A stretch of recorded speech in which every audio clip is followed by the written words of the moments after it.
5D conversations. When you're in communication with another person and they're communicating back, 5D communications uses conjunctions, phrases to accommodate the transition in a conversation. And those words are, I hear you. So what I hear you saying, is this what you're saying? That's 5D, positive, as opposed to, well, no, that's not quite right. I'm sorry, I have to disagree. The problem with that,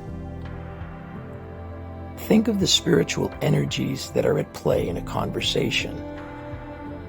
When the transition between one person speaking and another person speaking is 5D, the conversations go amazingly. When we default down to the 3D of breaking good communications, the conversations suffer. What type of conversations do you have? 5D, the spiritual quest.